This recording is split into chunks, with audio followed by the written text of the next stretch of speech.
Hello and welcome to I Talk to Ghosts, the podcast that bridges the space between the spooky and the spiritual. I'm your haunted host, Jennifer, a professional medium and a gatherer of ghost stories. And tonight, let's explore another location that is notorious for hauntings: bridges. What is it about these structures that seem to attract the paranormal? I don't have answers, but I have stories to share. Also tonight, I have an in-studio spirit reading to share, and that guest has their own personal ghost story to tell as well. Listener Ghost Stories is a segment that I'm adding into the podcast as the opportunity allows, so I hope you're enjoying the extra spooky. And I also have a new message from the spirits to share with you as well this evening. Is this message specifically for you? It could be. That's later on in the podcast. But first, let's start with the spooky. It's time to cross a few ghostly bridges right now.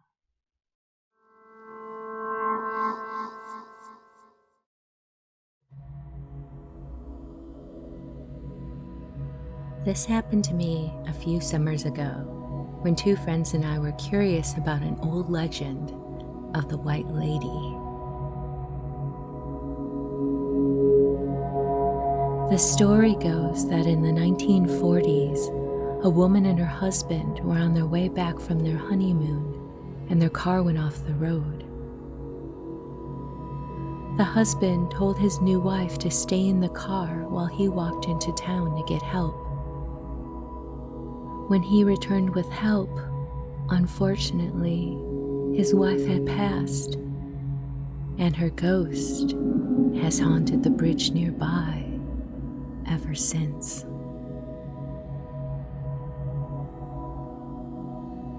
As I said, my two friends and I were curious about this story.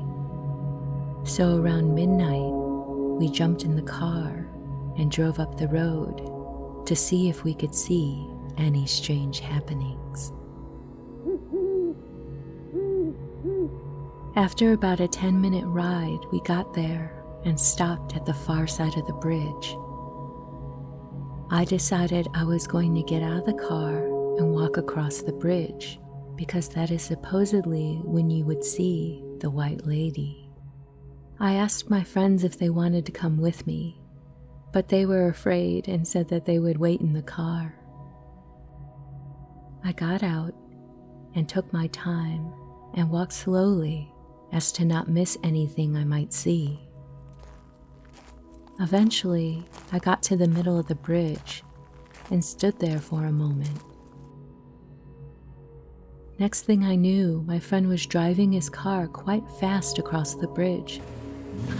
I waved to him to slow down, but he sped right past me, leaving me wondering where he was going. I continued my trek across the bridge and found them stopped on the other side. And he replied that he thought he heard something while they waited for me. He admitted he freaked out and drove across. But that's not the weird part. The weird part is, he swears up and down I wasn't on the bridge at all, that he didn't see me, but I was clearly in the middle of the bridge when he drove by, because I had to move out of the way so as to not get hit. Calming down a little, we decided to drive down the road and check out the White Lady's car that still remains down in the woods to this day.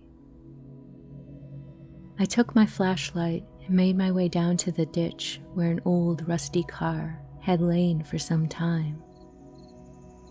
The night was still, with the full moon overhead. I looked around for a few minutes, not finding much, so I climbed back up over the bank and got back into the car. My friend put the car in gear, and we started to pull away when we felt it. It felt like someone was pushing down on the back of the car.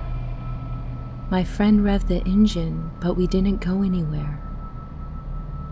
And then the car stalled As soon as the car turned off, the pushing stopped, and the back end of the car raced back to its regular position. My friend finally got the car started, and we drove quickly back to town to see if there was anything wrong with the car. We parked in the parking lot of the first store we saw that had lights on outside. We got out and started at the front and made our way to the back. When we got to the trunk, we all stared in disbelief. There were 2 perfect white handprints in the center of the trunk, along with an indent, which leads you to believe someone had actually been pushing down on the car that night.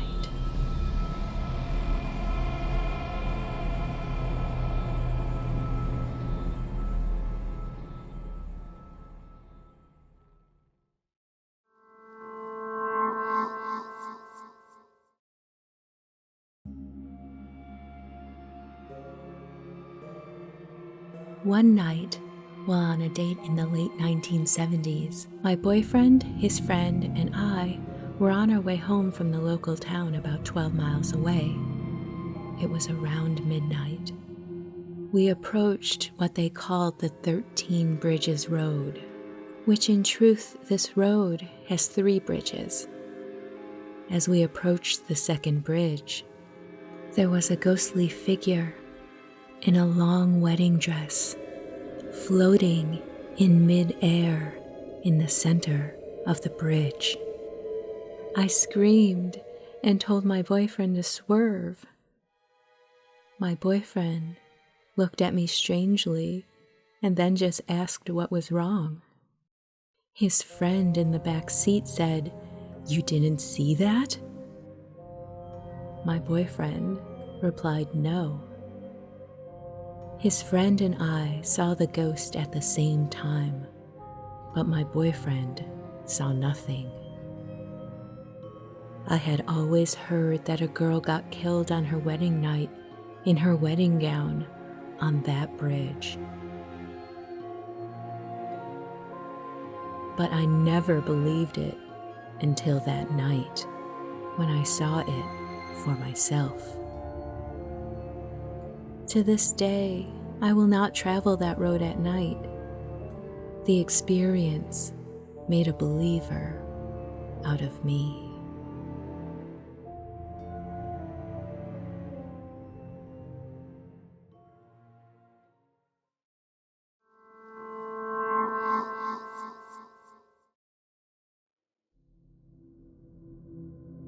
This encounter happened in 1982.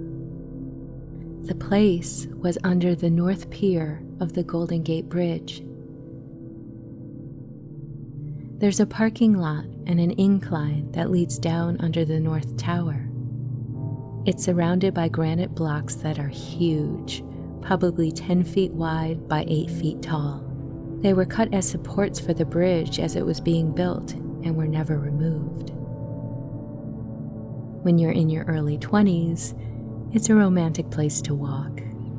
There's a small lighthouse called the Fort Point Light that was decommissioned when the bridge was built, and you can sit there and watch the fog roll down over the city and hear the foghorn blast from under the South Tower.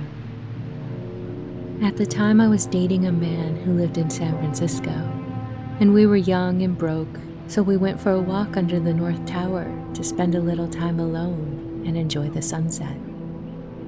It was almost sunset as we parked the car and walked down to the lighthouse.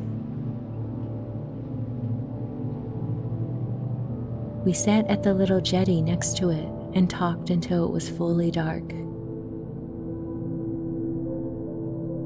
I don't know if you've been to San Francisco, but it gets very windy and cold as the sun goes down, and we only had light jackets on. We decided to go back up to the car and head to a little coffee shop to warm up. As we got closer to the granite blocks, I noticed a man in a red flannel shirt and what looked like wool pants and work boots, sitting on top of one of the granite blocks, smoking a pipe. What sticks in my mind is the glow from his pipe and the smell of tobacco that carried on the breeze. I nodded to him and said hello. We were walking within about 5 feet of where he was sitting, and he said, "Hello, fine evening, isn't it?" I asked him if he needed a ride anywhere because the parking lot was empty except for our car, and he answered very politely that he was waiting for his wife and daughter, but thank you. I asked if they were driving to meet him, and he laughed and said no. He had been there for a while, but he would see them when they walked up. At this time, I noticed that my date was acting jumpy. Literally, he was hopping from one foot to another like he was in a windstorm, and he was tugging frantically on my jacket sleeve. He grabbed my elbow and pushed me in front of him up to the parking lot, and then nearly shoved me into the car. I was pretty irritated, and I couldn't figure out what his problem was. It was bad enough that he hadn't said a word to the nice man, and he hadn't even let me say goodbye as we left. I was ready to yell at him as he backed out and peeled out of the parking lot as fast as he could, but I was stopped by how pale he was. He looked as if he were about to cry. He didn't say a word until we got off the bridge, and then he started asking me, "Who were you talking to?" It turns out he didn't see the man. He didn't hear him either. He only smelled pipe smoke and saw me talking to a granite block. He said it felt freezing in the air and was afraid that if we didn't leave, something horrible was going to happen. His exact words were, he was afraid we'd disappear. Well, I was a little freaked out and started doing some research on who this man might be. The Golden Gate Bridge was completed in 1938, and several workers were killed while building it. My guess is that he was one of the men who died during the construction, and his spirit was tied to the place. As for waiting for his wife and daughter, maybe they still lived in San Francisco, and he was waiting for them to pass, and he would cross over at the same time. It doesn't sound like a bad place to wait. I never saw my date again after that night, but who could blame him? I was talking to a spirit. That would be enough for anyone to decide to find a girlfriend who didn't talk to people who weren't there. I've had a lot of encounters since then, but I'm grateful that that man was sweet and polite. It taught me to remember that mostly spirits are just people and not purposefully trying to frighten you.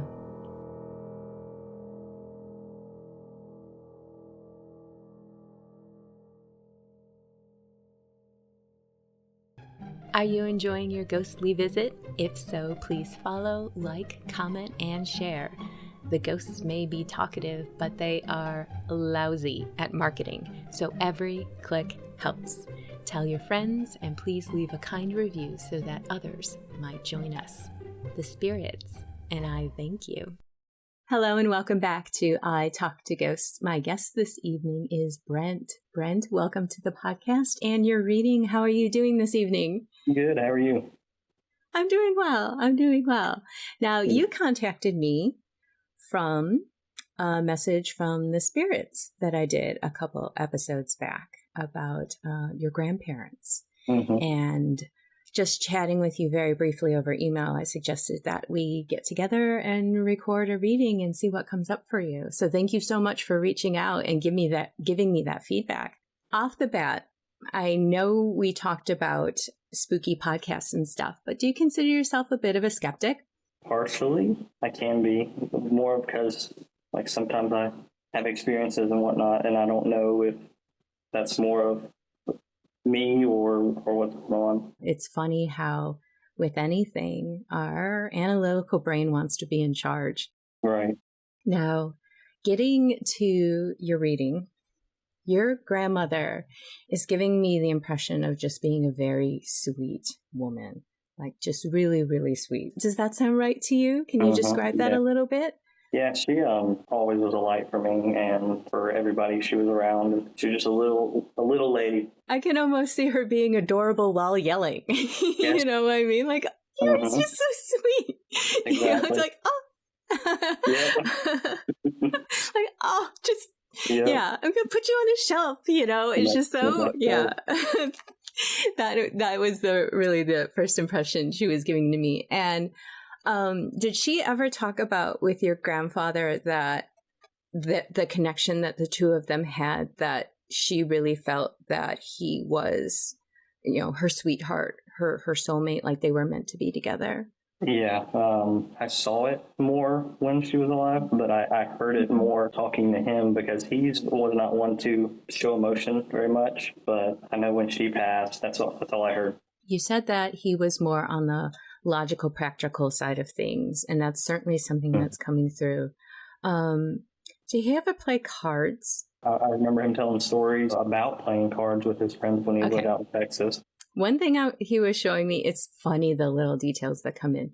Did he have a habit of eating a bowl of snacks? And it feels like maybe it's like sunflower seeds or something, because I see him like just eating out of this bowl that he's holding and kind of like shaking it a bit. He was known for snacking. So like nuts and stuff, like a bowl of like mixed nuts. Yeah, I could see someone shaking it to get the one that they really like, right? And picking it. Yeah, okay, yeah.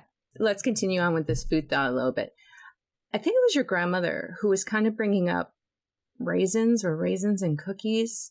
She would always make, during the holidays, she'd make a bunch of cookies. And like, I know one of his favorite was like, it was actually oatmeal raisin. When you were younger with them, did you ever run errands with them or run errands for them? They basically raised me. So I was either running with them, and then when I got a little bit older, I was running errands for them. So that kind of thing. But I was always with them. Yeah. I think that they want to just acknowledge and thank you for the level of support that you gave them. And yeah, there was talk of later, and maybe even especially your grandmother wasn't able to do something anymore. Like she wasn't able to drive or something like that, where it seemed like someone was blocked in some way. Maybe when she was starting to have some of her medical issues, I'd go pick her up and take her, or I'd get him too. I'd pick him up and take him to his doctor's appointments and stuff like that. Did your grandmother have some shakes in her arms or her hands?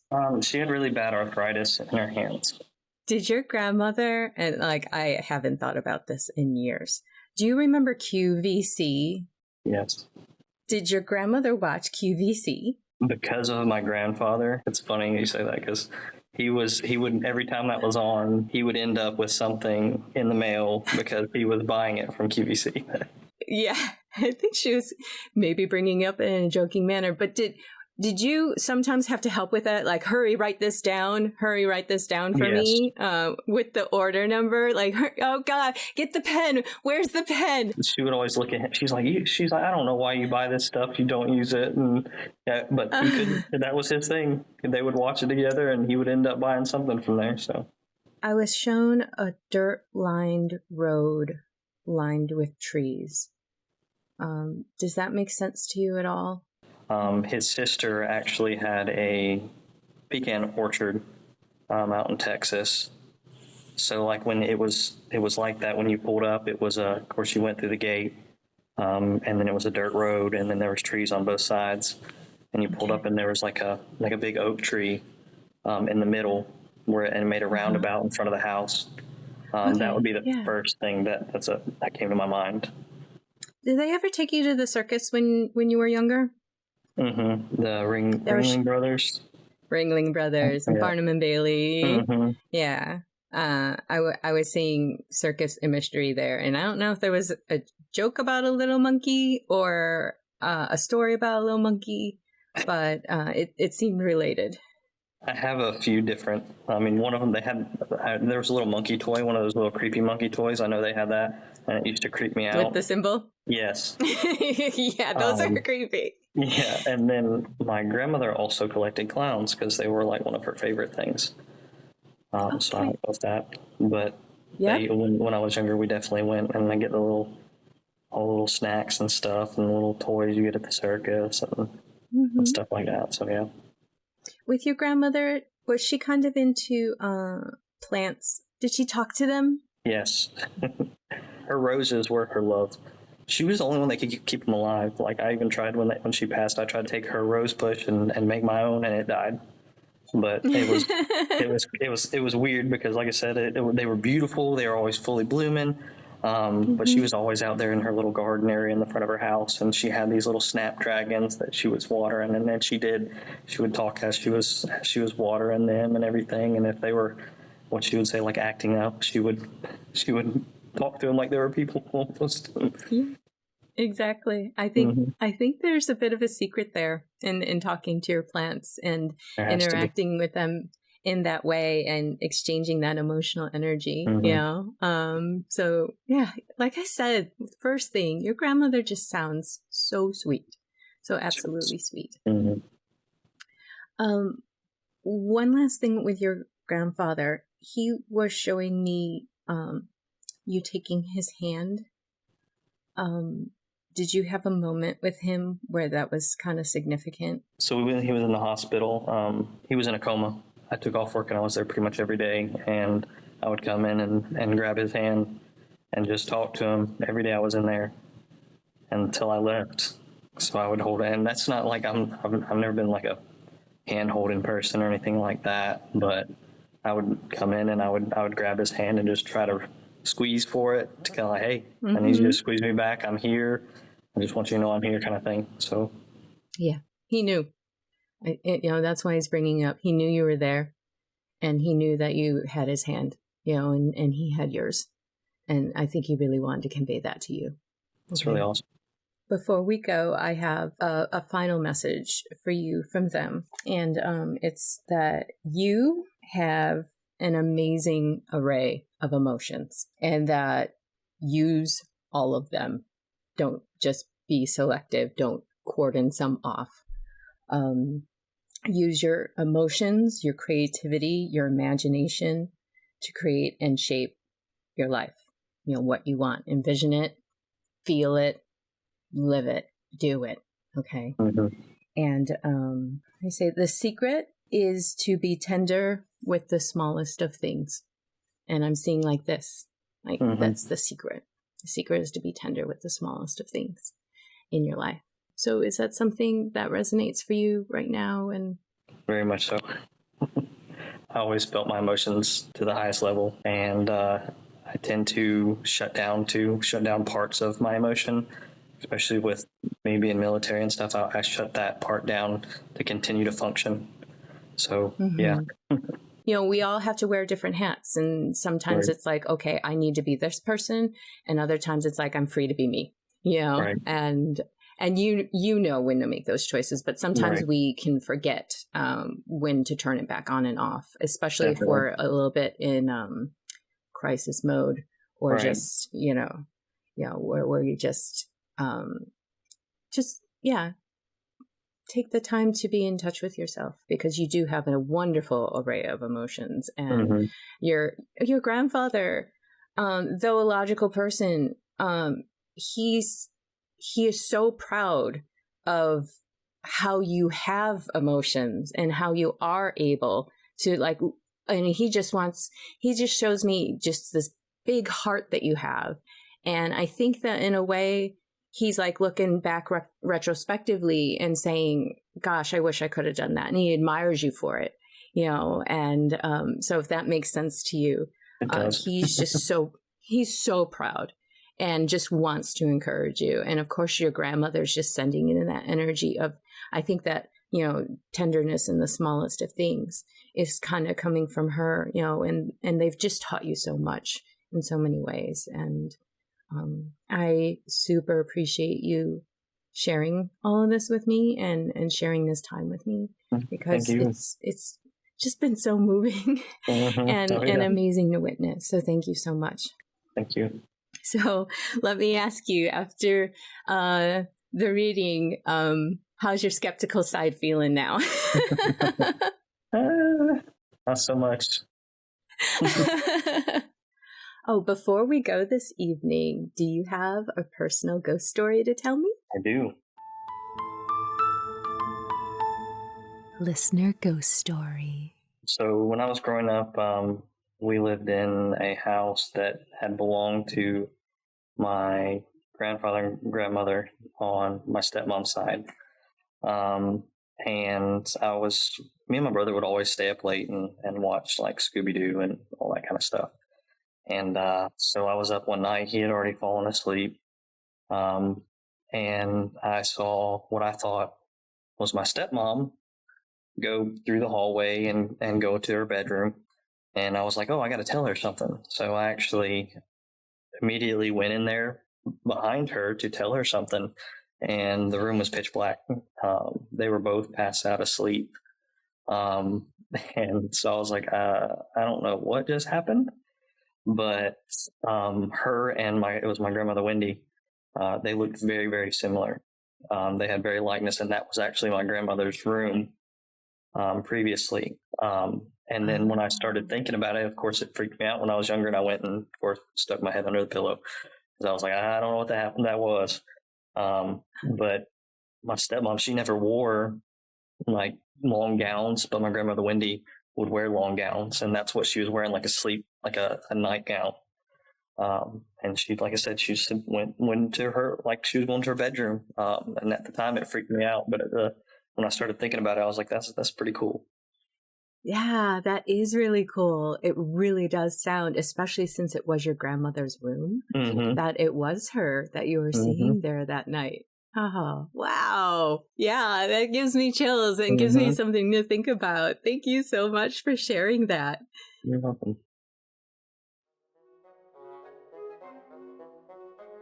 Would you like a free spirit reading with me and record your reading for the podcast? Sign up for your chance to be selected by visiting italktoghosts.com/guest. And as an added bonus, if you don't want to leave your reading up to chance, I'll let you in on a secret. There's a discount offer to book a private session with me, so you can book a date and time for certain. Visit italktoghosts.com/guest for more details. I can't wait to meet you. Hello and welcome back to I Talk to Ghosts. I have a message from the spirits this evening for someone listening to the podcast. Thank you for joining me around the seance table tonight. And I have with me some amethyst crystal that I really love to keep close during spirit work. Amethyst is lovely and wonderful for any kind of spiritual work, working with your intuition, just getting in touch with all of those metaphysical aspects. And it's also a very calming stone, and it encourages dream work as well. I'm going to use this amethyst as a little bit of a focal point to help me ground and center and call a spirit close. Tonight I feel that with me is someone's aunt. She was your mom's sister, and you just had an amazing relationship with her. Not only was there this wonderful emotional connection, and you laughed and shared the same interests growing up, and one thing she's showing me is that she had these tulips in her front yard, specifically the red ones with the purple inside, and you always used to look forward to when those were blooming because they were your favorite, and she would let you pick a couple and you would take them home with you as well, and they would remind you of your visit with her. And to this day, tulips remind you of her. Your message from your aunt this evening is that you have a birthday coming up. She's wishing you a happy birthday, but she also sees you feeling kind of blocked and not where you want to be in life right now. And that can be hard around birthdays because we tend to put this mental milestone on these things that we should be doing this, we should be this accomplished by now, we should have been somewhere already. And it's not fair to put that kind of pressure on yourself. It's okay. Celebrate your time, celebrate what you do have, celebrate all the loveliness that is your life, and promise yourself that you will get there. You will achieve the goals that you want to achieve. And as long as you keep moving forward, you will absolutely get there. So she really wanted to offer you that kind of life encouragement along with happy birthday. Okay. So if this message connects for you, I would love to know. So please reach out, and happy birthday.